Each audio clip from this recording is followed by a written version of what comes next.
വീട്ടിലൊരു പൂച്ച നമ്മുടെ കൂടെ നടക്കുകയാണെങ്കിൽ ശരിക്കും ശ്രദ്ധിച്ചാൽ അറിയാം അത് നമ്മളെ അനുകരിക്കുന്നുണ്ട് എന്ന്. മിമിക്രി മാസ്റ്ററാണ് ചില സമയങ്ങളിൽ പൂച്ച.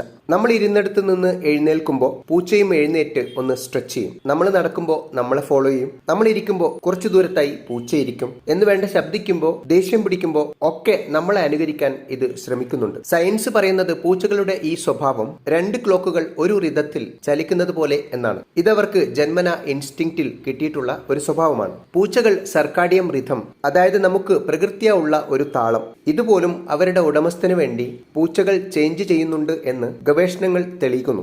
ഇതുകൊണ്ട് മനുഷ്യൻ എന്താണ് പ്രയോജനം എന്ന് ചോദിച്ചാൽ, ഈ അനുകരണം കൊണ്ട്, അതായത് നമ്മൾ ഇരിക്കുമ്പോൾ നമ്മുടെ അടുത്തിരിക്കുക, എന്തെങ്കിലും സംസാരിക്കുമ്പോൾ മ്യാവു ശബ്ദമിടുക, നമ്മളെ പിന്തുടരുക തുടങ്ങിയ പ്രവൃത്തികൾ കൊണ്ട് മനുഷ്യരിൽ ബോണ്ടിങ് ഹോർമോൺ അഥവാ ഓക്സിറ്റോക്സിൻ റിലീസ് ചെയ്യുന്നതായി ഗവേഷണങ്ങൾ കണ്ടെത്തിയിട്ടുണ്ട്. സോ പൂച്ചകളുടെ ഈ അനുകരണം കൊണ്ട് മനുഷ്യന് സന്തോഷം